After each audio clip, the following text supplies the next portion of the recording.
윤석열 지지율이 취임 후 최저치를 기록하며 용산이 무너지고 있습니다. 리서치뷰가 발표한 여론조사에 따르면 윤두창의 직무 수행에 대한 긍정률은 30%로 나타났습니다. 지난달 조사와 비교해 3%포인트 떨어졌습니다. 리서치뷰는 이 같은 긍부정률은 윤 대통령 취임 후 가장 낮은 수치라며 윤 대통령 취임 직후인 2022년 7월 조사 때와 같다고 밝혔습니다. 또한 정당 지지율 역시 국힘이 급락을 했는데 늘 10% 이상 나오는 조국 혁신당과 민주당의 파이를 생각하면 이건 사실 집권 여당이 망한 것이나 마찬가지입니다. 그리고 잘 아시겠지만 리서치뷰는 최근 몇 년간 늘 국힘 우위의 결과를 냈던 조사기관입니다. 그런데도 이 정도 상황이다. 심각합니다. 관련해 여론이 더 안 좋아질 중요한 영상 보시고 이어가 보겠습니다. 최근에 이제 이재명 대표, 김민석 차고 다 계엄에 대한 경고를 합니다. 어떤 정황과 제보가 있었나 본데 정황 중에 한 가지 눈에 들어온 대목은 지금 국방부 장관 후보자하고 방첩사령관이나 7사령관,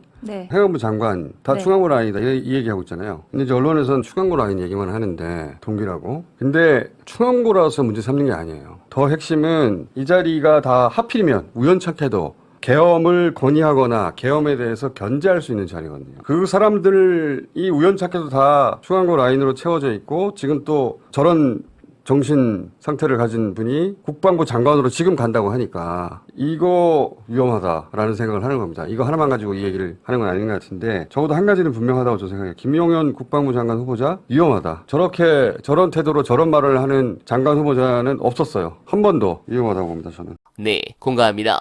저는 어제 이런 생각을 했습니다. 대표 회담 모두 발언 생중계 한동훈이 이런 걸 계속 주장하고 고집한 이유가 뭐겠습니까? 저는 용산에 보여주기 위한 것도 있다 이렇게 생각합니다. 그러니까 용산 입장에서 보면 한동훈 대표하고 이재명 대표 만나가지고 뭔가 합의를 한다는데 최상병 특검이라든지 이런 데서 덜컥 합의가 나와버리면 이게 순식간에 구도가 용산이 고립되고 여야가 뭔가 합의해서 빨리 우리가 어려운 지경에 놓이는구나 이렇게 될 만하다 이런 생각을 배제하지 않았습니다. 두창이가 한동훈 대표를 못 믿잖아요. 전혀. 그런데 이 여야 대표 회담이 성과가 없는 거에 대해서 대통령실이 어느 정도 안도한다 라는 표현이 기사에 한 줄 들어가 있는 경우들이 있어요. 혹시라도 한동훈이 반기를 들어가지고 덜컥 합의했으면 큰일 날 뻔했다. 이런 거를 고려한 한동훈 대표의 액션일 수도 있다라는 합리적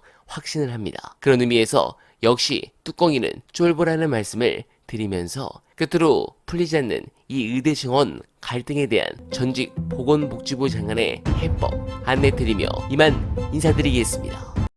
근데 돈벌이가 잘 안 되어서 지원자는 적은데 거기도 의사가 있어야 되는데 다 대도시로 와버려서 없는 네. 지역들도 있잖아요. 네. 예. 그래서 이거 정원을 늘리는 건 무지하게 잘하는 선택이고 네. 할 때 트랙을 좀 다양화할 필요가 있어요.